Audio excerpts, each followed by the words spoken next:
Olá, colegas. Eu sou Carmita Abdo, atual presidente da Associação Brasileira de Estudos em Medicina e Saúde Sexual, a nossa querida ABENS. Quero dar as boas-vindas aos espectadores desse webinar da ABENS. Para quem não conhece, a ABENS é uma associação multidisciplinar de profissionais da área da saúde, com o objetivo de estudo, atendimento, atualização e educação continuada em medicina e saúde sexual. A associação reúne hoje os maiores nomes não só da medicina, como também da saúde sexual, como médicos, psicólogos e fisioterapeutas. Isso tudo distribuído em 6 departamentos e 5 comitês. Os objetivos da ABENS são a produção científica, a educação continuada, a troca de experiências e, principalmente, a divulgação para o público geral de material e conteúdo ético e de bons profissionais. E esse é mais um evento do Passarela ABENS, que é uma sequência de encontros semanais, sendo nosso último ciclo de eventos abertos a todos. Ele se iniciou no dia 3 de fevereiro e vai até o dia 28 de julho desse ano, com o objetivo de apresentar nossa associação para todos os profissionais da área da saúde que se interessam no estudo e no debate das questões relacionadas à medicina e à saúde sexual. A ABENS também é uma excelente oportunidade de networking entre os profissionais que trabalham com medicina sexual. Nos grupos exclusivos e privados de WhatsApp da ABENS, todos os associados têm a possibilidade de discutir casos reais das suas práticas diárias com as maiores autoridades nacionais da área. Se quiserem saber mais sobre a nossa associação, siga nossas redes sociais. Além da conta no Instagram, temos um canal da ABENS no YouTube e um podcast no Spotify, onde vocês encontrarão programações exclusivas e gravações de eventos prévios. Espero que todos aproveitem o evento de hoje e aproveitem a oportunidade para convidar todos aqueles que ainda não são sócios da ABENS para se juntar, então, à nossa associação. Para se associar, basta mandar um e-mail para direçãoabens@gmail.com, tudo junto, sem o tio e o C cedilha, e dizer que quer se associar. Nossa secretária, então, responderá o e-mail com as orientações necessárias para tal. E agora, desfrutem mais um sensacional evento da ABENS. Uma boa noite a todos.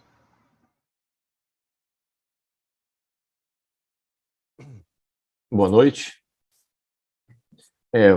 Boa noite a todos. Eu estou aqui hoje fazendo uma breve abertura desse evento. Em nome de toda a diretoria, é um momento difícil, onde estamos todos vivenciando a luta aí dos nossos queridíssimos, a nossa querida presidente Carmita, o nosso amigo Fifo, em franca recuperação, em breve estarão aqui conosco. Então, hoje é um momento que a gente não vai discutir só o assunto científico, mas acho que é um momento que todos vão direcionar uma corrente positiva para que eles recuperem o mais rápido possível. Essa associação realmente ela perde muito o seu brilho sem a presença deles aqui integralmente. Então, queria pedir a todos esse apoio e direcionar toda uma corrente positiva para o nosso querido Fifo, para a nossa querida presidente Carmita. Dizer também que tivemos uma perda recente do nosso colega Rubens Martucci, que foi um dos fundadores da ABEI e que nos deixou, mas está aí, brilhando e com certeza feliz para ver que essa associação renasceu e tem todo um ganho com toda a presença de todos vocês. Vamos dar continuidade aí nesse evento maravilhoso aí, passo a palavra. Uma boa noite a todos. Bom, boa noite a todos. Nosso tema de discussão hoje vai ser farmacoterapia intracavernosa. O Márcio Carvalho, de Maringá, vai nos fazer uma exposição sobre farmacoterapia intracavernosa, vai contar um pouco da história, suas indicações, enfim. E nós teremos aqui a colaboração do Fernando Cruvinel, de Goiânia, e do Marcelo Aranha, de Curitiba, a gente fazer um bate-papo depois com chance dos demais presentes aí questionarem, fazerem colocações e tudo mais. Farmacoterapia cavernosa é uma alternativa boa, antiga, faz parte dos primórdios do entendimento de uma disfunção erétil. E, bom, o Márcio vai contar, vai falar para vocês e depois a gente faz um bate-papo aí sobre o assunto. Vai lá, Márcio. Boa noite a todos, desejando aqui que a professora Carmita e o FIFO se recuperem rapidamente.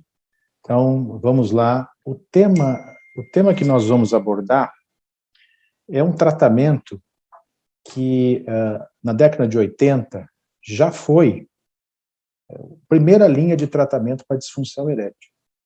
E hoje, apesar de todo o emprego, toda a chegada das medicações biorais, os inibidores da fosfodiesterase 5, em 98, ainda as injeções intracavernosas, nesse tipo de tratamento, continua tendo um espaço muito importante no nosso armamentário, né, para tratar os casos em que existem problemas de ereção. Então, é um tema extremamente, ainda que seja um tratamento antigo, mas é um tema atual. Eu vou começar conversando com vocês a respeito da história das injeções intracavernosas. Eu posso dizer assim que as injeções intracavernosas, a história das injeções intracavernosas reserva uma das mais fascinantes histórias, e ouso dizer, da medicina, não só da medicina sexual. Então, é importante que conhecemos essa história, principalmente os mais novos, né, para saber como surgiu esse tipo de tratamento. Então, vou ver se eu consigo melhorar aqui. Tá certo. Bom, esse tratamento, as injeções intracavernosas começaram em 1980 e começaram em Nanterre. Nanterre, para quem conhece Paris, é uma cidade bem próxima a Paris mesmo, do lado da área chamada da La Défense, que é a área conhecida como Paris moderna, uma cidadezinha de aproximadamente 100 mil habitantes, e lá o Dr. Ronaldo Virag, tá, um cirurgião vascular.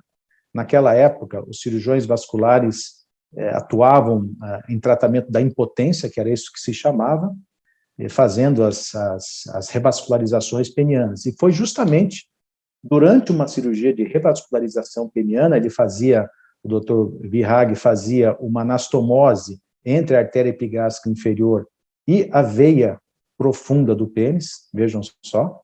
Hoje é chamado, né, quando se estudava isso, né, o procedimento de Virag mesmo, e ele estava lá tentando dilatar a artéria epigástica inferior contraída, espástica. E nesse momento, ele usou a papaverina. Ele aplicou a papaverina, 80 miligramas, e ele notou que esse paciente imediatamente desenvolveu uma ereção. Desenvolveu uma ereção de quase 2 horas. Isso, após ele conhecer essa situação, ele publicou, a primeira publicação foi no Lancet, em 1982. Após isso, né, surgiram aí, não menos, vamos dizer assim, impactante, né, mas eu digo assim, de forma inusitada, essa é a palavra, o Dr. Gil Brindley, que é esse que está à esquerda, a direita é o Virag, e à esquerda é o Gil Brindley. Ele é um neurofisiologista britânico, e que estava numa sessão, ele estava apresentando uma sessão da AUA, da Associação Americana de Urologia, em 1983, em Las Vegas. E ele estava discursando sobre a fisiologia da ereção, da ejaculação e tratamento da impotência. Existia naquela época uma briga muito grande, né, de 2 linhas de pensamento sobre a fisiologia da ereção, uma que achava que a ereção se produzia através de contração da musculatura que retia o sangue lá, e uma outra, que era a linha do Brindley, que ele falava do relaxamento da musculatura lisa cavernosa, que é o que a gente admite hoje. Para provar isso, né, depois de muita discussão, ele, no momento da sua apresentação, ele simplesmente mostrou a sua calça, que tinha um volume, que dava a impressão que ele estava com o pênis ereto. E, na verdade, ele não satisfeito com isso, ele foi mais à frente e realmente abaixou as suas calças e mostrou o seu pênis ereto. Inclusive, mostrou próximo, até como se demonstrando que alguém pudesse até provar realmente que ele estava com uma ereção firme. Ele tinha, pouco tempo antes de aparecer, injetado a fenoxibenzamina, que é um alfa-bloqueador adrenérgico. Hoje ela não se usa mais, depois ela foi constatado que em experiências com animais ela tinha efeitos cancerígenos. Então foi, assim, um sucesso muito grande esse congresso em Las Vegas, porque justamente, né, depois do Vihag ter, em 82, ter começado acidentalmente a descobrir essas injeções, o Brindley certificou essa condição. Depois vieram, em 1986, no segundo Congresso Mundial, né, de Impotência, em Praga, né, Ishii, que é um japonês da região de Okayama, ele também publicou a primeira matéria sobre a prostaglandina. E aí iniciou toda uma fase muito frutífera, tanto do ponto de vista de tratamento da disfunção erétil, na época chamada de impotência, mas também no conhecimento melhor da fisiologia da ereção. Então, hoje, né, nós consideramos aí que as injeções intracavernosas estão entre duas grandes linhas de tratamento. Né? A primeira linha de tratamento, que seria representada principalmente pelo tratamento oral, e a terceira linha de tratamento, que seria o tratamento definitivo, que seria a prótese peniana. Então, ela se configura hoje como a principal segunda linha de tratamento da disfunção erétil. E quais são os agentes? O que nós temos hoje em dia? Os agentes mais frequentes que são empregados hoje são a papaverina, a fentolamina e a prostaglandina E1. Existem outras substâncias que também já foram usadas ou se usa muito pouco hoje em dia.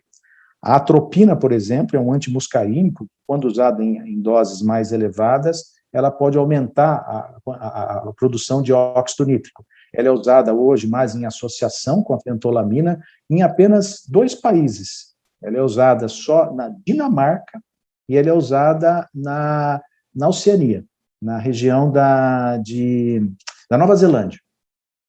Num nome comercial chama Invicorp. O VIP, né, que é o peptídeo vasointestinal, que é um vasodilatador, e que esse sim que eu estou dizendo, esse sim que é usado hoje com a fentolamina. A atropina é um antimuscarínico que é usado mais na mistura, vamos dizer assim, quando se usa quadrimix, juntamente com a papaverina, a fentolamina e a prostaglandina. Os doadores de óxido nítrico, no caso o nitrocutiato de sódio, o moxizilite, que é um alfa-bloqueador que foi usado exclusivamente na França, e lá hoje em dia, a partir de 2005, ele já cessou a sua produção. Esse alfa-bloqueador, ele tinha a intenção, é interessante, quando a gente estava lá nessa fase lá, ele tinha a intenção de provocar apenas não uma indução, como são os outros agentes, e sim um facilitador, mas foi descontinuado o seu tratamento. E a clorpromazina, que é o Amplictil, que é uma medicação, um antipsicótico, tem uma ação alfa-bloqueadora, né, é um alfa-bloqueador muito semelhante à fentolamina, que foi usada aqui no Brasil até, as primeiras vezes foi usado no Brasil em substituição à fentolamina. Mas, como é que se funciona essas medicações? Vamos revisar um pouquinho do mecanismo da ereção para a gente entender essas medicações. Então, o pênis, quando ele está fácil, a musculatura lisa cavernosa, se encontra-se contraída. Com a estimulação sexual, né, as células endoteliais vão liberar o óxido nítrico, e esse óxido nítrico na célula muscular lisa vai promover a ativação da guanilociclase, que vai promover o aumento do GMP-cíclio. Nessa fase é que entra a papaverina, que é um inibidor não específico da fosfodiesтерase, né? Então, ele vai promover uma diminuição do cálcio e um maior relaxamento da musculatura lisa cavernosa. Por outro lado, o alprostadil, ele tem uma ação mais direta na adenilciclase, que vai promover o aumento do AMP cíclico. ou seja, o alprostadil atua diretamente no AMP cíclico e a papaverina a nível do GMP cíclico. Os dois vão diminuir o cálcio e promover o melhor relaxamento.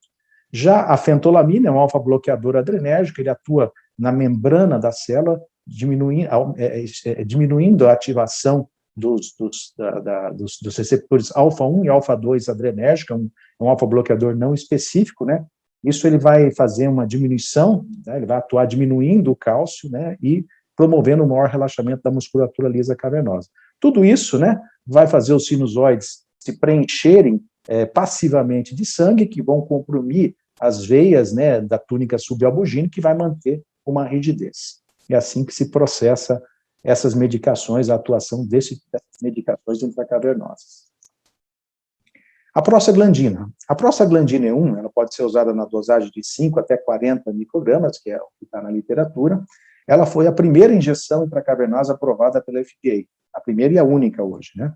Ela tem uma eficácia acima de 70%, tá? E ela quando existe a falha dos inibidores da fosfodiesterase E5, a sua eficácia é superior a 90%, né? É considerada 5 a 10% mais efetiva que a associação entre papaverina e fentolamina. Tem baixa incidência de fibrose e de priapismo.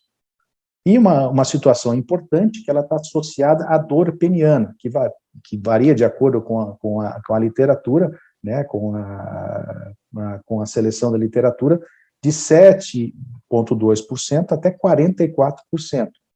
E especialmente em condições neuropáticas. É aí que a gente tem que colocar uma situação importante. A papaverina, ela dá uma dor, a prostaglandina, ela tem uma dor, dá uma dor no pênis, mas é uma dor, vamos dizer assim, na maioria das vezes suportável, que apenas 3% dos pacientes fazem a descontinuação. Mas quando existe uma situação neuropática, uma situação neurológica, essa dor é muito grande. Quem já aplicou isso em um paciente que tem uma doença neuropática, ou mesmo, principalmente hoje em dia, pós-prostatectomia radical, que não houve preservação dos feixes vasculos nervosos bilaterais, esse paciente tem uma dor muito forte. Então, é diferente da dor que a gente vê, da dor que você aplica, que tem uma dor totalmente suportável, né? Mas a dor, quando tem uma situação neuropática, quando há lesão nervosa, é uma dor insuportável, o paciente chega a se contorcer dessa dor. Eu costumo até citar o John Murrow, de Nova York, né, que ele mesmo diz que essa situação, quando se aplica a prostaglandina, após por exemplo, após prostatectomia radical, e o paciente tem essa dor lancinante, ele mesmo diz, né, dizia que isso é patognomônico de uma lesão importante do feixe vascular nervoso. Então, a prostaglandina, ela tem essa peculiaridade que nós temos que levar em conta.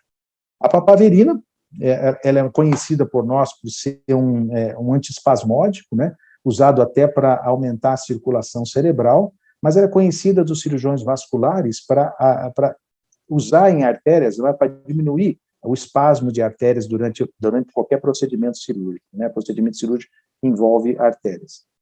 É um alcaloide não narcótico do ópio, a parte sonífero.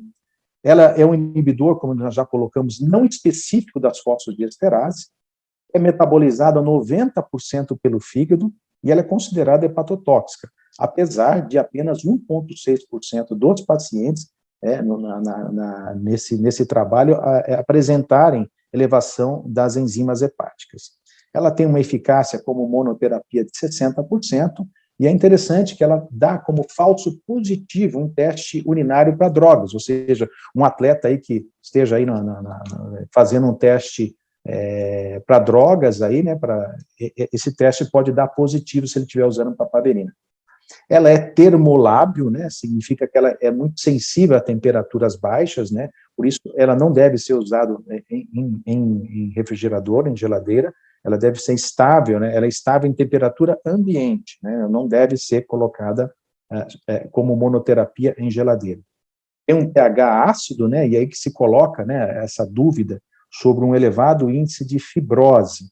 Apesar disso, ainda em relação à fibrose, não existe aí nenhuma evidência robusta que possa dizer que a papaverina seja responsável por fibrose, né? Então, depois nós vamos entrar em detalhes sobre isso, mais no decorrer dessa apresentação. A fentolamina é um bloqueador alfa-1 e alfa-2 adrenérgico, né, que ele diminui a inibição simpática da ereção, como nós vimos. Se aplicar em uma injeção de fentolamina intracavernosa, ele vai proporcionar apenas uma tumescência. Ela não tem um efeito direto no tono da musculatura lisa trabecular, apenas ela relaxa a musculatura lisa vascular. Tem como efeitos colaterais a hipotensão, a taquicardia reflexa, né? E ela é usada hoje praticamente em combinações, né? Nas combinações com bimix ou trimix. Então, um resumo disso, né? Os agentes que mais são usados, a prostaglandina, ela atua via elevação do AMP cíclico, a papaverina, por ser um inibidor não específico da fosfodiesterase, ele aumenta tanto o AMP cíclico como o GMP cíclico. A fentolamina é um bloqueador alfa-1 e alfa-2 adrenérgico. A eficácia da prostaglandina é acima de 90%, a papaverina como monoterapia em torno de 60%, e a fentolamina apenas induz a uma tumescência do corpo cavernoso como monoterapia, né? A dor da prostaglandina, como foi referido, né, ela varia de 7,2% a 44%, segundo a literatura. A papaverina apenas 4%, né, a fentolamina não tem isso. O priapismo da prostaglandina é pequeno, menos de 2%, a papaverina é um pouco maior, em torno de 11,4%, devido a ter o clearance da papaverina é menor que as outras drogas, né, por isso que ela tem uma incidência maior de priapismo. E as combinações? Então, nós falamos sobre as combinações, elas existem, né? Existe a combinação de bimix, que seria a prostaglandina e fentolamina, ou mais usada, a papaverina e fentolamina. O trimix, que seria a prostaglandina, fentolamina e papaverina. E até o quadmix, quando se adiciona, né, a atropina, o antimuscarínico, né, com a ação de aumentar o óxido nítrico, né, que é usado mais nessa combinação. Por que se usa as combinações? Se usa por menor incidência de dor local, quando se pensa na prostaglandina, a menor incidência de priapismo, quando se pensa na papaverina, ou seja, ele tem mais efetividade com menor dosagem. Então, na prática, quando aquele paciente está usando na papaverina e fentolamina, isso está lá com 0,3 ml, passou para meio ml, ainda ele não tem efetividade, ao invés de injetar um volume grande dessa mistura de bimix, você passa para o trimix, que você vai usar menos quantidade, o paciente, né, o sujeito vai economizar a sua medicação, que ele vai usar menos, e vai ter uma eficácia melhor, né, com menor dosagem. Então, essa é a razão, uma das razões para se usar as combinações. O trimix, a eficácia do trimix é impressionante, ele chega a 85%, segundo a literatura, né? A dor é apenas em torno de 2%, e o priapismo também é baixo na mistura com a tripla, né? Trimix apenas também na mesma proporção, 2,1%. A fibrose também é pouca, né? Na literatura mostra apenas 3,3% do trimix, mostrando que a associação realmente é uma boa escolha no tratamento intracavernoso. E qual agente a gente escolher, né? Que agente a gente vai determinar melhor, né? Não existe um agente de escolha, vai depender da experiência de cada médico para usar isso, né? E a gente coloca aqui uma sugestão, quando o custo é importante, se o custo não é importante, né, pode-se usar o prostagil, né, a prostaglandina, que é mais cara, tá? Mas, se o paciente apresentar dor ou ser ineficaz, aí sim ele pode passar para o trimix, né? Se o custo for importante, também o trimix ele tem um custo menor, né? Se caso o trimix, pela associação com a prostaglandina, da dor, passa para o bimix, que é a fentolamina e a papaverina, né? As indicações. Quais são as principais indicações desse tipo de tratamento, né? Dessa escolha de tratamento para a disfunção erétil?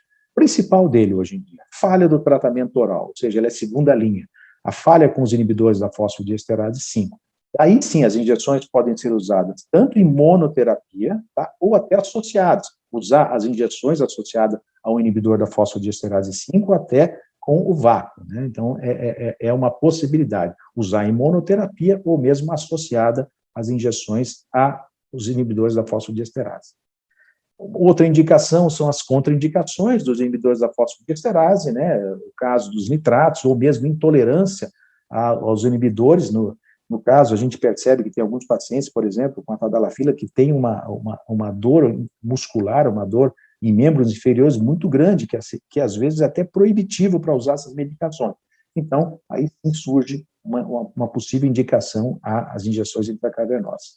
Indicado naquele paciente que deseja o início rápido de ereção, a injeção perfeitamente funciona assim, aquele paciente que deseja uma melhor rigidez e duração da ereção, que é alcançada com os inibidores da fosfodiesterase. Realmente, as injeções proporcionam uma ereção rápida, né, e uma rigidez melhor que, muitas vezes, que os inibidores da fosfodiesterase. Sim, justamente é um indutor direto do corpo cavernoso, né? Uma das indicações principais são os diabéticos, né, os pacientes com vasculopatias graves, né, que são, essa população geralmente é refratária ao uso de medicações biorais, né, dos inibidores da fosfodiesterase. Então, é uma boa indicação também para as injeções. Pacientes com lesão neural ou cirurgia pélvica, né, aqui a gente ressalta a prostatectomia radical, que hoje em dia é uma das principais indicações para as injeções intracavernosas, lembrando que a resposta à medicação oral, os inibidores da fosfodiesterase, é pequena, né, é muito baixa quando se tem a lesão nervosa. Para a gente entender, né, a prostatectomia radical, o índice de disfunção erétil pode variar de 20% até 90%, isso devido à lesão neural ou mesmo lesão da artéria pudenda acessória. E nesse caso, quando se vai fazer o tratamento, fazer a reabilitação, pode ser usado como primeira linha os inibidores da fosfodiesterase 5, mas que a resposta aí, 70% aproximadamente, não responde a essas medicações. Aí sim que surge o sinal verde para as injeções intracavernosas, que não depende, né, de um sistema nervoso intacto para funcionar. Isso, a utilização seria muito útil nesses casos, em que evitaria toda a cascata de eventos, né, que vão surgir com essas lesões que ocorrem durante a prostatectomia radical, que vão chegar, né, que vão culminar com a fibrose do corpo cavernoso. Então, as injeções intracavernosas surgem como uma indicação, vamos dizer assim, muito oportuna nos casos da prostatectomia radical. Outras indicações, né, que são indicações que a gente pode dizer mais experimentais, mas que têm um futuro aí muito promissor, seria a terapia genética, né, com diversas substâncias, né, que podem ser usadas via intracavernosa, né, então esse é o futuro das injeções intracavernosas. Outra indicação muito boa seria no diagnóstico da disfunção erétil através em conjunto com o ecodoppler, né? Então, é uma das situações que a gente usa bastante, as injeções intracavernosas, né? Não existe consenso sobre o tipo de droga ou dosagem que se deve usar. Ela vai auxiliar e detectar as anormalidades vasculares e, principalmente, diferenciar entre as causas vasculogênicas e disfunção arterial. Como todos sabem, né? Insuficiência arterial, uma disfunção veno-oclusiva ou uma combinação delas, né? Então, ela é útil, muito útil até, né?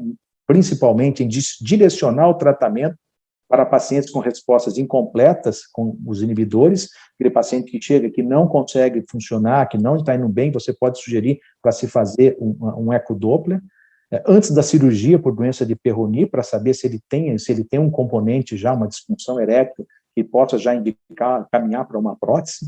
Nos casos difíceis de diferenciação de disfunção erétil psicogênica exclusiva, ou aquele paciente com disfunção erétil orgânica, né, aquele paciente, de repente, que é jovem, mas tem muitas comorbidades, né, tem algumas ou muitas comorbidades, então, e casos que a gente vê que não consegue ter uma diferenciação mais clara sobre essas condições, né.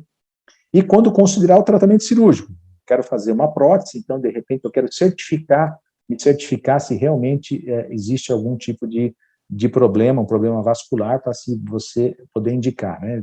E é interessante que você vai poder, até né, nesses casos, né, o paciente, de repente, que está lá 1 ano sem ter uma penetração, e você pode sugerir já diretamente fazer um diagnóstico mais abrangente, né, da disfunção que ele apresenta.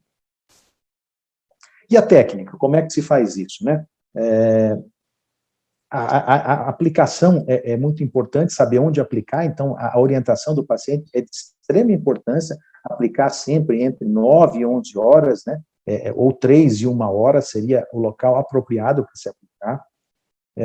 Se o paciente tem o que a gente chama de agulhofobia, você pode sugerir para ele a aplicação com um autoinjetor, pode ser feito de maneira manual ou com autoinjetor.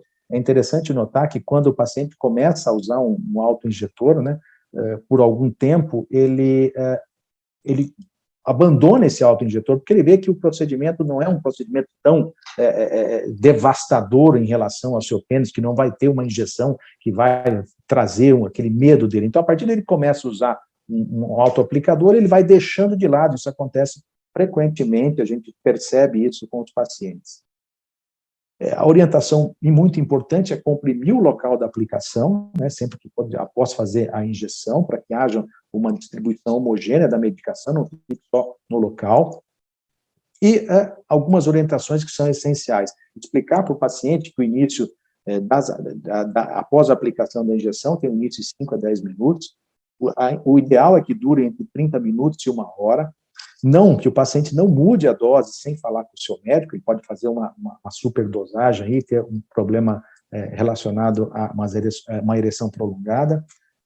Não fazer uma segunda aplicação no dia, se a primeira não funcionou, isso justamente sobre o que nós estamos falando, de fazer uma superdosagem, e respeitar sempre um intervalo mínimo, né, de 24 horas entre uma aplicação e outra, isso justamente para não causar lesões contínuas da túnica albugina e poder aí sim causar, ocasionar, né, alguma fibrose local. Não tomar medicação para disfunção erétil, se ele toma um inibidor da fosfodiesterase ou não toma, junto com as aplicações, né, com a injeção, pode ser usada, mas o médico é que tem que orientar essa situação, né. Uma situação importante na orientação do paciente é quando ocorre a diminuição da resposta da medicação. É comum o paciente chegar ao consultório, chegar ao urologista e dizer para ele: doutor, olha, não está mais funcionando, essa medicação não está funcionando. Então, tem que se pensar basicamente em 3 tipos de condições. Aspecto técnico, ou seja, será que ele está aplicando certo? Será que ele está aplicando diretamente no corpo cavernoso? Será que a agulha está alcançando o corpo cavernoso? Será que ele está fazendo uma tumefação na pele, ou seja, indica que ele não está alcançando o corpo cavernoso? Então, é muito importante verificar os aspectos técnicos quando há falha na resposta da medicação. Perda da atividade do medicamento também. De repente, o medicamento, os pacientes costumam, às vezes, medicações que contêm prostaglandina devem ser refrigeradas. Então, às vezes, ele esquece de deixar fora, então pode perder a atividade do medicamento, ou mesmo o vencimento, checar o vencimento do medicamento.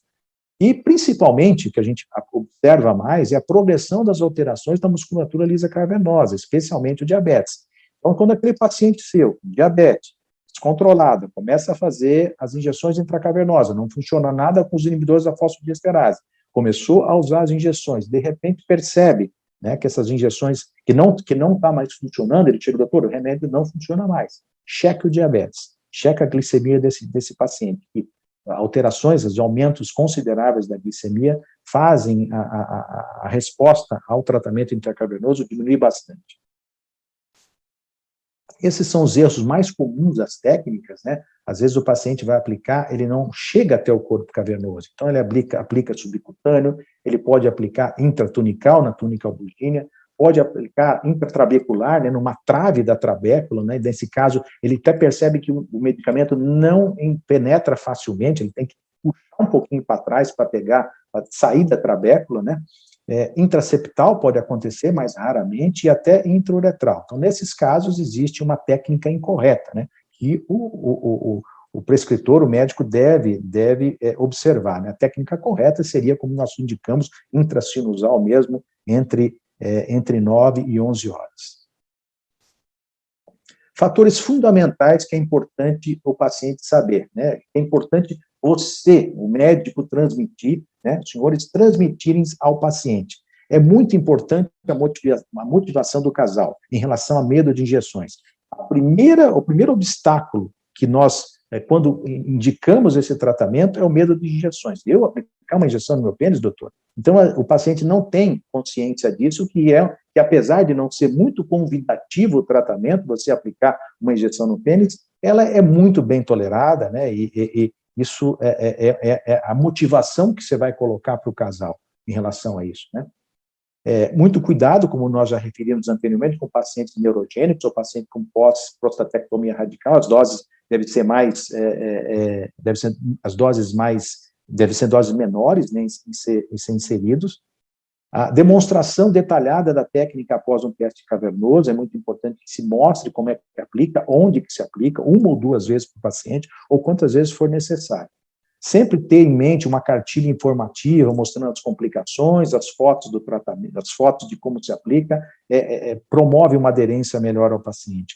Indispensável, né, um telefone disponível 24 horas. A partir do momento que você coloca esse paciente em regime de injeção intracavernosa, tem o telefone dele disponível, tem esse telefone anotado no teu celular. Uso de autoaplicadores, no caso daqueles pacientes com medo da aplicação, você pode sugerir que existe isso, né, para diminuir esse temor de aplicar injeções. Um follow-up frequente, isso é muito importante para evitar as complicações, especialmente a fibrose. Sempre discutir as estratégias alternativas. Muitas vezes o paciente não se adapta a esse tratamento, ou não funciona esse tratamento, você tem que sempre manter, né, aberto para a possível terceira linha de tratamento, que seria a prótese, né, é muito importante pensar nisso, e sempre um consentimento informado, né, explicando todas as possíveis complicações desse tipo de método.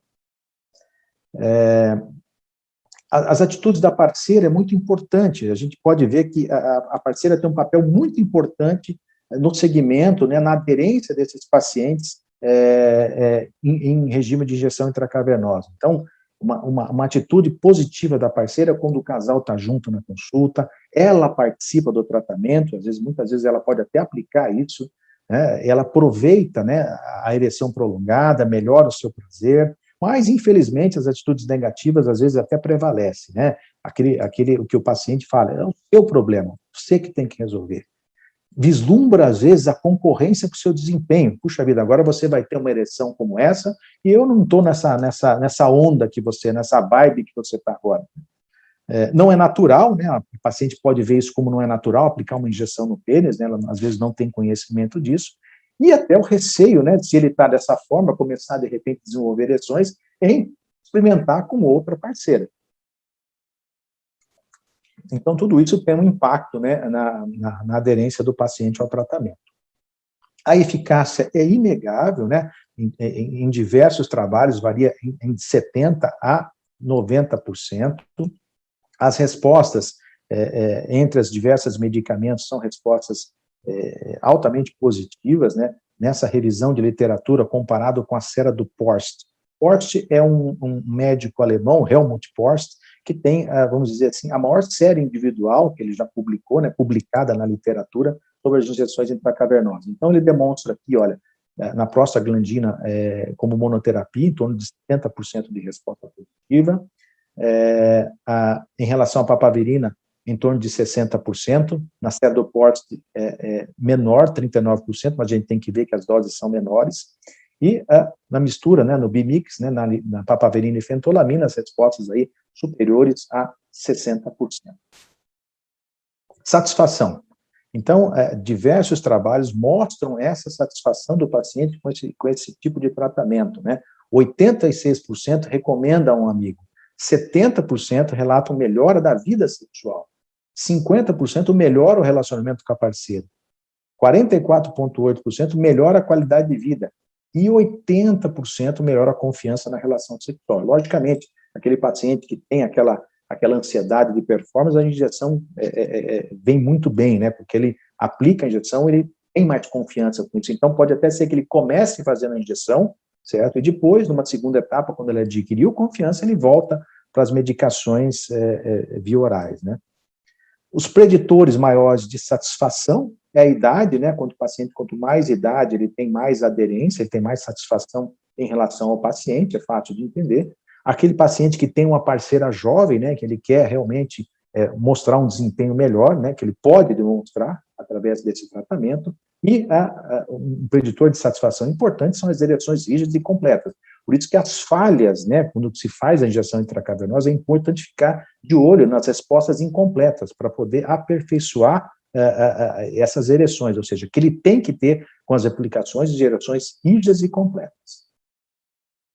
As complicações, nós podemos falar também que eles não são isentos de complicações, de efeitos colaterais, né? Existem os nódulos subcutâneos, quando a aplicação não penetra no corpo cavernoso, as equimoses, os hematomas, quando atinge, quando alcança alguma veia superficial sobre a pele do pênis, tonturas, né? Um episódio vasovagal pode acontecer, isso ocorre especialmente naqueles pacientes que têm um corpo cavernoso, vamos dizer assim, colagenado, que tem uma substituição das fibras musculares por mais colágeno, né? Uma colagenização do corpo cavernoso, né? Praticamente, quando você aplica a substância, ela não é absorvida, ela é totalmente passada, não é absorvida pelo corpo cavernoso, ela é transmitida para a circulação geral e pode causar aí tonturas, né? E até baixa de pressão e síncope.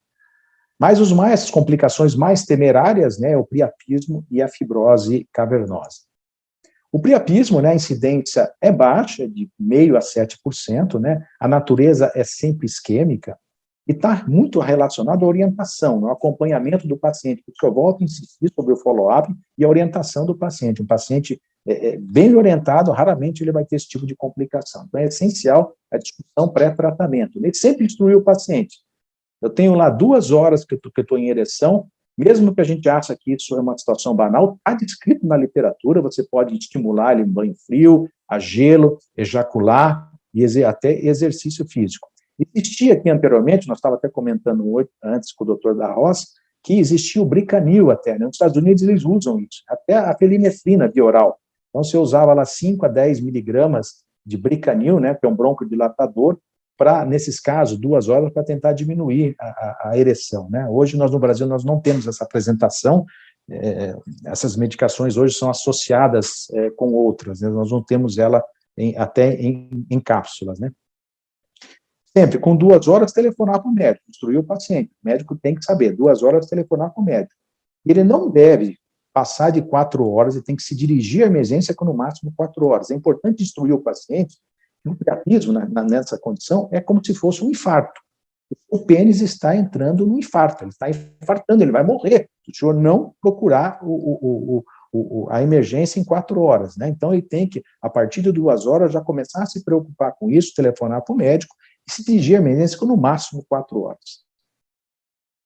Sempre a pessoa que está lidando com injeção intracavernosa, com tratamento, tem que ter em mente, ele tem que saber fazer a reversão sempre, né? Tem que ter lá seu kit de priapismo, a felinefrina, que é a medicação de escolha, por ela poder ter menos efeito beta-cardíaco, né? Pode ser usadas hoje, tem trabalhos demonstrando aqui que as doses podem chegar, se existem doses maiores e são seguras, né? De 500 até 1.000 microgramas por dose, sempre ter o controle da pressão. No caso de falha, está sempre preparado para aspiração, irrigação, e se for o caso, fazer o shunt distal.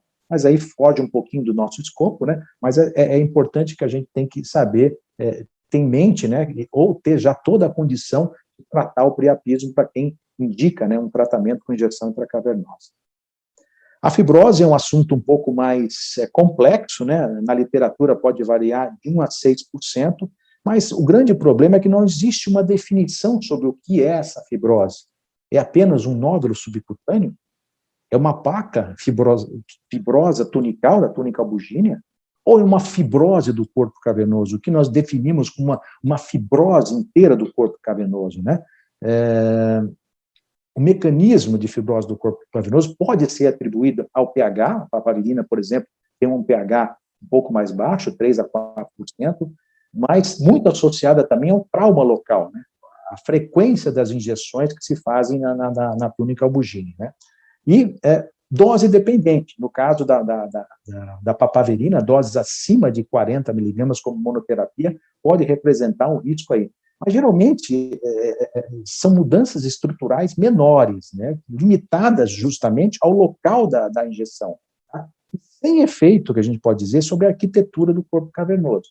Tem um trabalho que eu ressalto aqui, que é do John Murrow, lá de Nova York, que ele realmente faz um comentário no British International Urology, ele comenta sobre esse mito, né, mito-realidade sobre a fibrose. E realmente esse trabalho eu recomendo a todos, que é um trabalho curto, que ele faz um comentário que está bem didático e a gente consegue entender bem uma situação como essa, né? Nesse trabalho ele coloca, não há definições sobre o que é uma fibrose do corpo cavernoso. É uma fibrose inteira do corpo cavernoso? Existe uma disparidade muito grande de resultados. Existem trabalhos na literatura que falam em 7%, outros 40%. Então, por que essa disparidade tão grande? O que é uma fibrose mesmo? A fibrose persiste ou progride? Se a fibrose regride, foi mesmo uma fibrose?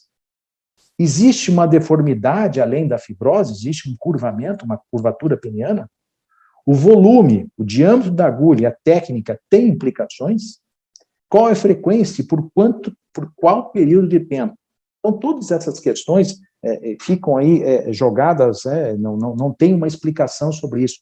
Por isso, quando a gente fala de fibrose do corpo cavernoso, né, é um tema aí que suscita muita controvérsia. Mas a gente tem que saber fazer a prevenção para isso, né? Usar sempre as combinações, saber que a monoterapia com a papaverina pode evoluir nessa circunstância, né? Usar agulha sempre de baixo calibre, o menor volume injetável, se eu estou usando um bimix ou apenas a prostaglandina, que está lá chegando a 0,5 ml, então passe para o trimix, já use uma dose melhor, e sempre faça a pressão sobre o local da aplicação.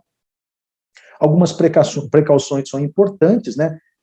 O uso de inibidores da MAO, que estão aqui, existem no nosso mercado, os inibidores da MAO, mas isso não devido ao uso das injeções intracavernosas, e sim no caso de fazer uma reversão com alfa-agonista, e ele poder ter um risco fatal, com uma hipertensão maligna mesmo. Então, aquele paciente que está usando o inibidor da MAO tem que tomar muito cuidado, não pelas injeções, e sim, no caso, se for fazer uma reversão, isso pode ser fatal.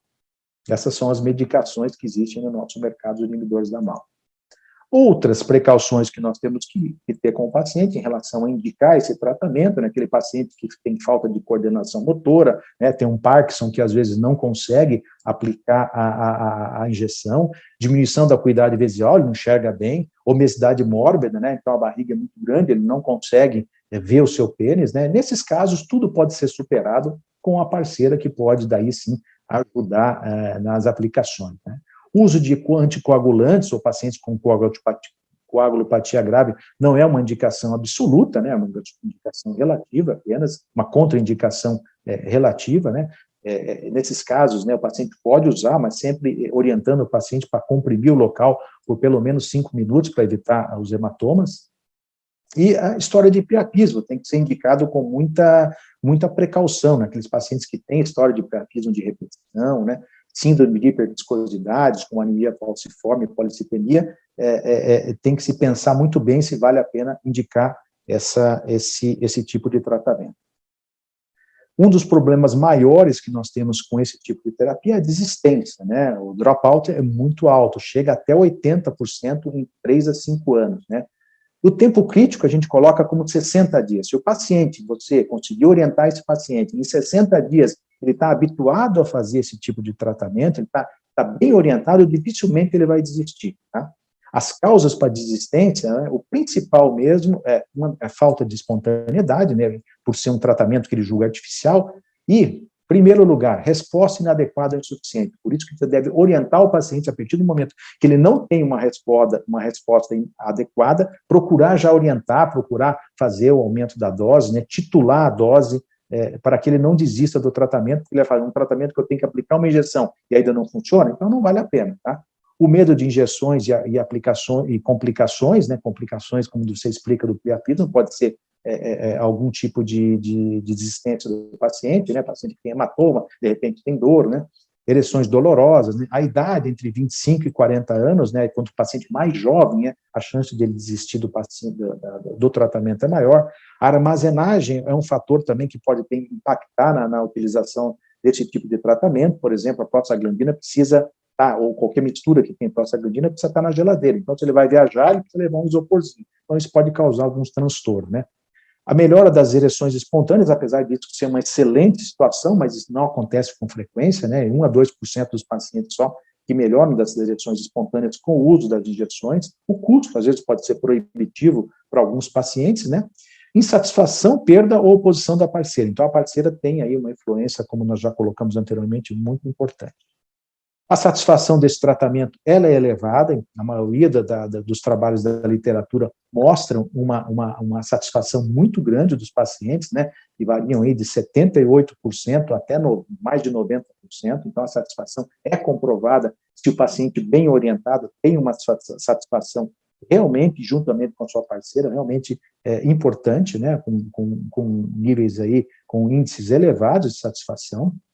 E os resultados, né, resumo, nós temos lá 90% dos pacientes com disfunção erétil atualmente respondem às injeções intracavernosas. Por que não indicar? Por que deixar esse tratamento de lado, né? E quando bem instruídos e acompanhados, o índice de resistência não passa de 20%, tá? Com efeitos colaterais mínimos ou praticamente ausentes. Em conclusão, o tratamento com injeção intracavernosa continua sendo uma ótima estratégia para homens com disfunção erétil.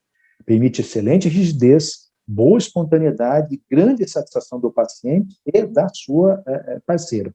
A escolha do perfil correto de cada paciente, orientações, treinamento e follow-up proporcionam segurança e complacência ao tratamento. Eu acredito que seja isso.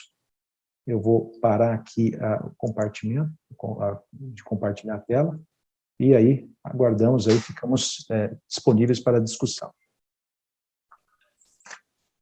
Fantástica aula aí, bem abrangente, a gente viu desde a história, desde a largada, então vimos tudo aí sobre farmacoterapia intracavernosa. Gostaria de agradecer a presença de todos, boa noite, até logo, acho que não tem mais nada que discutir.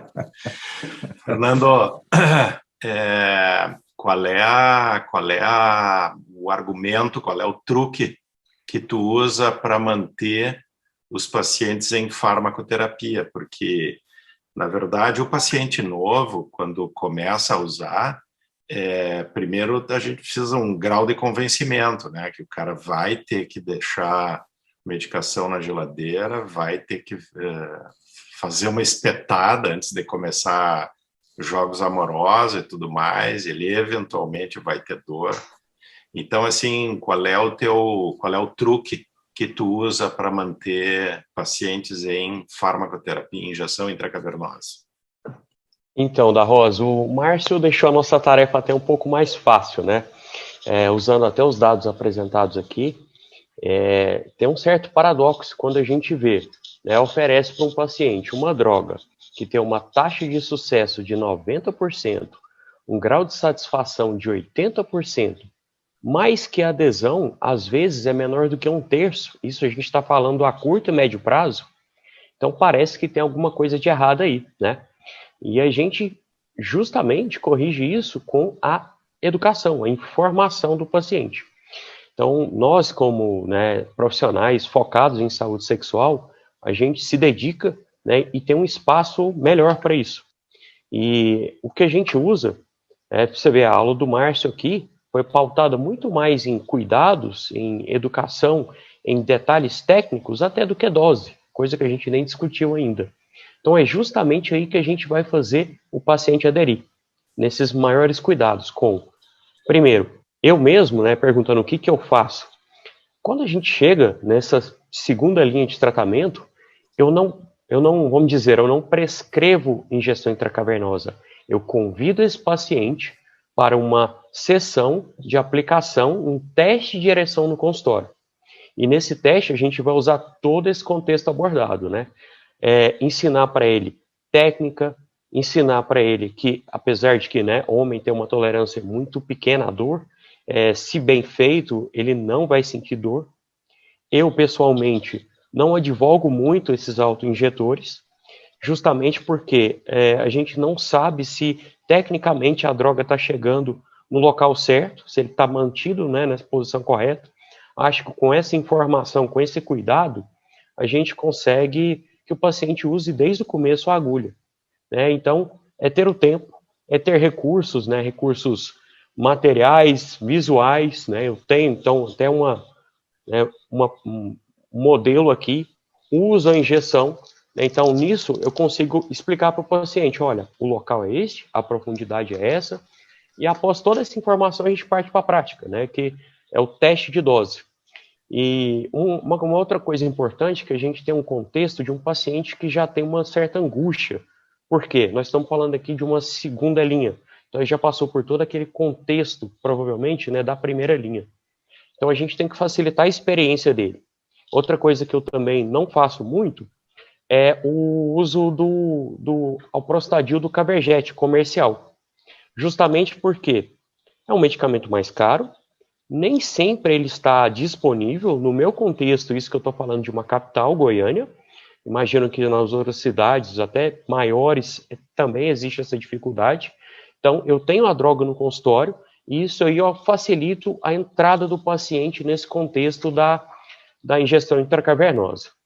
Aranha, tu tem alguma... Quando tu tá com um paciente com diabético, que já foi citado aí, o cara é um diabético que está com a evolução da doença. Inicialmente ele respondia a droga oral sob demanda, depois tu passou para droga oral uso diário, depois tu associou droga oral mais sob demanda e o cara ainda não está satisfeito. Quando tu vai conversar com ele de opções terapêuticas, tu coloca a farmacoterapia intracavernosa como sendo uma sequência para depois uma prótese, ou tu já fala direto nas duas opções, deixa o paciente decidir? Como é que tu maneja essa questão? Porque, de novo, a gente tem que ter uma mágica especial para manter um paciente a longo prazo com farmacoterapia intracavernosa. Porque eles usam, a resposta é show, é satisfatória, é muito boa, o casal gosta, mas depois de um tempo ele vai lá e vai dizer, pô, me encheu o saco, agora cada vez que eu vou viajar com a minha mulher eu tenho que levar um isoporzinho com a medicação, vou para o exterior, tem que dar explicação, tem que levar receita. Então, assim, de que maneira tu faz essa abordagem no paciente, para o paciente? Então, boa noite, Márcio, parabéns, tua apresentação foi excelente. Eu mostro aquela escadinha que o Márcio colocou na aula para mim, um primeiro andar, medicação via oral, controle de fator de risco, no segundo andar da escada, vacoterapia, injeção intracavernosa, e a prótese eu deixo para aqueles casos que a gente não conseguiu resolver. Uma maneira que eu gosto bastante é de colocar a mulher na história, a parceria, né? Fazer com que aprenda a injetar. Muitas vezes, quem não vai levar a picada tem mais uma certa coragem a mais, e muitas vezes fica mais fácil porque está com as duas mãos ali, livres, não precisa segurar o pênis com a mão. Eu coloco a mulher, a parceira, nessa atividade, e eu deixo claro que a injeção é a última instância que a gente tem de devolver para o paciente aquilo que ele está acostumado a ter como ereção, que é o pênis ganhar em comprimento, ganhar em diâmetro, né, ficar túrgido, que a prótese, que é a terceira linha de tratamento, vai ser diferente. Então, acho que essa é uma maneira de manter o paciente nessa circunstância. Eu concordo com você no que você falou, que com o tempo o paciente vai se desgostando do tratamento, né? Isso aí, eu acho que é a maior dificuldade que eu tenho também, tá?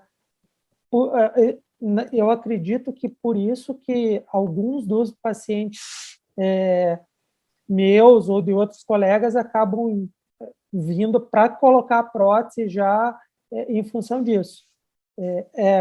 Não é fácil, não vejo com facilidade você conseguir manter um paciente durante um período longo de tempo. Importante, só para complementar, que tu não pode falar mais. Tu não pode falar mais. Só um pouquinho. O que acontece? Aquele paciente que está em regime de injeção intracavernosa, pessoal, é um paciente potencial para prótese. Então, você não pode perder esse paciente. Você tem que estar com ele, tentar fazer o máximo possível, e se não der certo, você já vai encaminhar para a prótese, né? Então, ele não pode perder de vista esse paciente. Fernando, quer falar, né? Não. Só fazer um ping-pong aqui contigo e com o Aranha.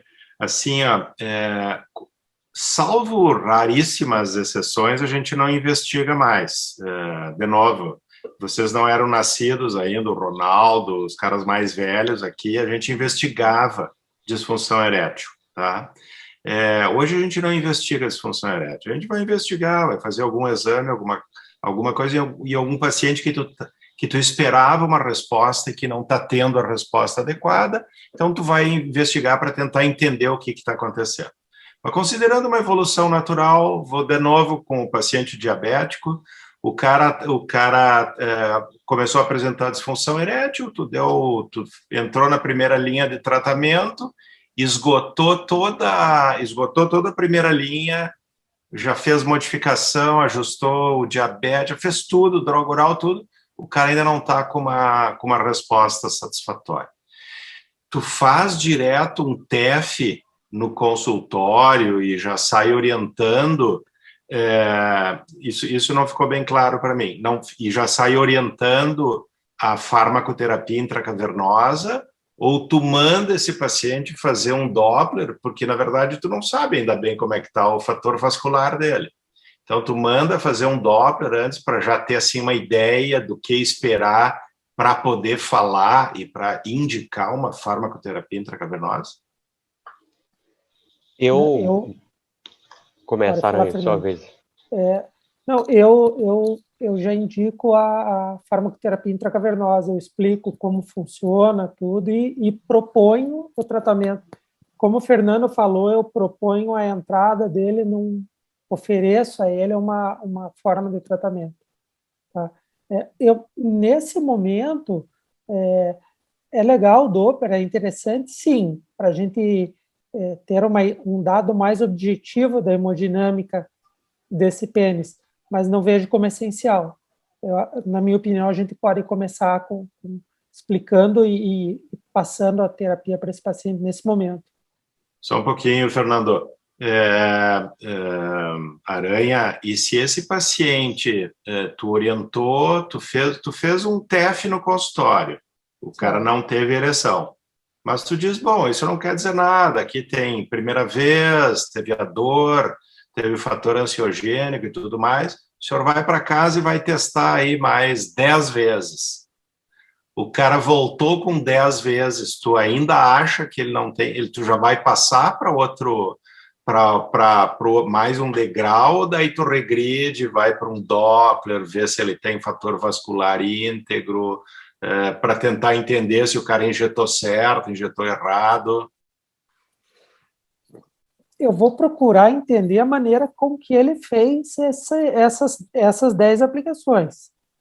Se ele tiver fazendo de maneira adequada e não estiver funcionando, aí eu acho um momento super bom de fazer um Doppler. Vai lá, Fernando, fala como é que tu te comporta no paciente logo após a primeira linha de tratamento ter falhado. De acordo com a Aranha, eu não indico o Doppler como uma conduta necessária para o uso da injeção intracavernosa, tá? Não acho que nesse contexto é importante. E nessa dificuldade de segmento do paciente, na perda, na adesão, acho que é isso também que o Aranha disse, que a gente tem que rever esse paciente, trazer ele de novo para o consultório e descobrir nesse contexto dele aí o que está levando ele a abandonar, porque geralmente são problemas muitas vezes de técnica, que às vezes parece básico, que a gente explicou, né, num primeiro contexto, mas que para ele em casa é uma dificuldade. Então a gente tem que sempre entender o porquê que ele não está aderindo a longo prazo. Acho que isso é chave. O Doppler entra aí num contexto um pouco mais reduzido, mas que até, né, pensando aí, depois de esgotadas todas essas causas de técnica, aí sim começo a ver ele como indicação nesses casos. Ronaldo Braga fez uma colocação ali, que ele tem uma experiência já boa usando papaverina e clorpromazina e baixa prevalência, né, de fibrose. Eu vou dizer para vocês que também tenho minha vivência com fibrose, com farmacoterapia cavernosa, não é uma coisa muito grande. Foram alguns pacientes, mas tenho paciente até com trimix que acabou desenvolvendo fibrose. Então, na verdade, eu acho que papaverina isolado é o risco maior, mas como ali tem uma experiência, o Ronaldo colocou ali 11 anos de experiência e praticamente não viu fibrose, né? Então tem alguma coisa a mais que a gente não sabe. Vai lá, Fernando. Perfeito, perfeito. Carlos, eu gostaria agora de devolver uma pergunta para você. Quando você considera que você está atingindo o limite de dose para esse paciente? Que você acha assim, que está esgotada essa opção terapêutica? Quando o cara está com trimix, eu vou até 1 ml. 1 ml, o trimix, a minha formulação é 20 microgramas de alprostadil, 50 mg por ml, 50 miligramas de papaverina e 5 miligramas de fentolamina. Eu vou até 1 ml, tá? Cacetado, hein? Mas vou com um pé bem atrás. A colocação do Márcio eu não tenho um grande número de pacientes. Com farmacoterapia, eu acabo fazendo muita mágica com droga oral, aí depois converso com eles, se eles querem ficar com isso, passar para alguma coisa mais definitiva, e a gente acaba indo mais para prótese. Lembrar da associação também, né? Hã? Lembrar de uma associação, por exemplo, aquele caso Sempre. que tem lá, aquele paciente difícil, não está funcionando com nada, você faz 1 ano que não tem uma penetração, você indica a injeção, começa a injeção com ele, não funciona, aplicou lá 10 vezes que você vê em casa, associa um inibidor da fosfodiesterase.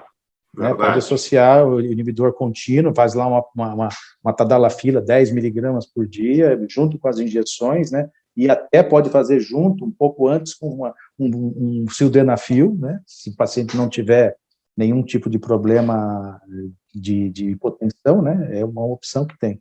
A clorpromazina eu já usei bastante também, tem uma época que a gente não encontrava fentolamina, né? Então, exato, era mais difícil, eu já usei bastante também. Nunca tive complicação. Fernando, e aquilo que o Márcio colocou ali, eu acho que isso aí eu estou vendo que tem gente jovem aqui, deixar o telefone com o paciente e orientar bem a questão da ereção prolongada, isso é fundamental, né? É uma das poucas emergências que a gente tem na urologia, o priapismo tem estudo que mostra que já tem alteração estrutural definitiva com 3 horas. Então eu falo, os horários ali do Márcio, eu até vou um pouco antes, eu mando os caras ficarem bem ligados com 1 hora de ereção, e acima disso já me liga e a gente já vai começar a encaminhar, porque às vezes o cara mora longe de um hospital, tem que botar um butterfly e tudo mais, a gente não perder tempo, né? Ou se o cara é de outra cidade para fazer toda a orientação, já contatar a emergência, explicar para, às vezes não é um urologista que tem lá, então como é que faz uma drenagem. Então acho que isso aí é bem importante. O que mais, pessoal? O Coutinho colocou aqui uma situação aqui, desculpa aí, Ricardo, que o paciente que vem respondendo mal e não deseja a prótese. O que acham de usar onda de choque e vacoterapia? Eu acho que onda de choque para um paciente que não responde à injeção intracavernosa de trimix não vai funcionar mesmo, tá? Não vai resgatar esse paciente, não. O paciente que não responde bem com dose elevada de trimix, mesmo com associação, esse paciente é um candidato para prótese. Ele vai para prótese, mas o paciente que é bom de prótese é aquele paciente que já passou por tratamento intracavernoso e ele chega para você, doutor, me coloca uma prótese. Esse remédio não funciona. Ou esse remédio eu não quero mais ficar aplicando. Então, é o melhor paciente que tem para colocar a prótese. Ou avaliar o perfil hormonal desse paciente. Né? Eu já tive um paciente e eu comi bola um tempão, e a resposta dele começou a ficar ruim, eu mudei dose, insisti, e no fim ele estava com a testosterona lá embaixo. Acho que fazer uma avaliação hormonal também é uma boa. Tem uma pergunta ali sobre acho que é do Gustavo, sobre deixar Efortil com o paciente. Sabe que a gente teve nosso ambulatório de SUS, a gente tinha um paciente com stuttering priapismo. Intermitente. Um priapismo de repetição. E esse cara não era induzido por droga nem nada, não tinha causa. E esse cara se auto-injetava Efortil para resolver as ereções prolongadas. Mas eu não sei, acho que não é isso. Nesse caso, Carlos, eu tenho um paciente, um jovem, tem 25 anos, que ele é um paciente psiquiátrico e tudo julga ser pelo remédio antipsicótico que ele usa. E ele chegou no primeiro dia da consulta em ereção, praticamente. Eu tive que fazer uma reversão, aplicar uma injeção aqui no consultório. E daí agora, como ele é paciente jovem, você fica com medo disso, eu dei para ele, fiz um tratamento bioral com cetoconazol, e mesmo assim eu dei para ele, daí sim eu forneci uma felinefrina, falei para ele, tá aqui, essa felinefrina você aplica assim, assim, assado, expliquei para ele que funciona, e daí o pai dele junto, né, ele tem um problema psiquiátrico que ele não pode ficar sem o remédio dele, que ele vai se suicidar se ele ficar. Então, nesses casos assim, restritos, num caso assim, selecionado, né, a gente pode recomendar. Mas fora isso, eu acho muito perigoso. Rodrigo Torres pergunta quando é que indica terapia sexual, né? Na verdade, 100% dos pacientes que têm qualquer queixa relacionada com sexualidade têm o envolvimento emocional e, teoricamente, todos têm indicação de terapia. Não são todos que aceitam, mas que todos têm indicação, isso não tem dúvida. Mais alguma colocação aí? Nós estamos com 10h17, nós temos que concluir. Alguém mais quer fazer alguma pergunta, alguma colocação sobre farmacoterapia? Vai lá, Fernando. Queria acrescentar só 2 detalhes, que o novo guideline da AUA, ele já sugere que a gente pode oferecer todas as opções que a gente tem tão bem estruturadas, né, como primeira, segunda e terceira linha, numa planificação só, né, e que isso quebra um pouco de conceito nosso, né? Mas acho que segue muito a tendência hoje. O paciente chega bem informado. Ele vem para usar medicação oral, mas ele já sabe da prótese. Então acho que é algo que a gente vai rediscutir aí nesse futuro próximo, né? Nessas linhas de tratamento. E outra coisa que eu queria ressaltar é a responsabilidade legal, né? Porque eu faço também Doppler peniano com teste de ereção, aplico rotineiramente o termo. Mas, por exemplo, eu tive recentemente um paciente que ficou empolgado com a medicação e ele simplesmente fugiu da clínica, né? Ele não esperou eu reavaliar. E deu um problemão. Esse é um paciente do interior, o exame foi feito numa sexta-feira. Então, teve que ser drenado a 300 quilômetros de Goiânia. E confesso que para teste de ereção no consultório eu não faço esse mesmo termo, né? Mas é algo que a gente também tem que se atentar, justamente pelo que o Márcio falou. A gente está lidando aqui com uma eventual urgência urológica, dentre poucas que a gente tem, né? Então, a gente tem que tomar esse devido cuidado. Aranha, um fechamento aí. Eu só faço TEF no início da tarde, não faço no final da tarde. Boa. Fala, Márcio. Eu acho que a discussão foi bem ampla aí, né? E realmente a gente tem que considerar sempre esse tratamento, tentar, de repente, fazer associação de um com o outro, mas eu vejo, assim, com grande valia esse tratamento, um tratamento que nós temos que sempre estar em mente. Qualquer pessoa que lida com medicina sexual tem que sempre pensar na utilização das injeções, né? E considerando que a taxa de resposta é altíssima, a taxa de sucesso é altíssima, não podemos desprezar nunca essa alternativa, né? Bom, pessoal, são 10h20, eu vou encerrar aqui. Gostaria de agradecer aí a Fluc, em nome do o Felipe, estava por aí, não sei se ainda está presente, mas agradecer aí o apoio para a BEMS, estou falando em nome da direção, convidar vocês para próxima quarta-feira, dia 14, é o Departamento de Parafilias. O nome da reunião vai ser Denuncio ou não Denuncio? Bioética e comportamentos parafílicos. E no dia 21 de julho, Departamento de Cirurgia Peniana, falando sobre curvatura peniana congênita, técnicas cirúrgicas e desafios. Esse mês aqui terminam os eventos abertos. A partir de agosto vão ser somente sócios para fazer uma discussão mais ampla. Então, muito obrigado, parabéns aí aos debatedores e ao palestrante e obrigado a todos. Até logo. Boa noite a todos. Boa noite, obrigado, gente. Boa noite.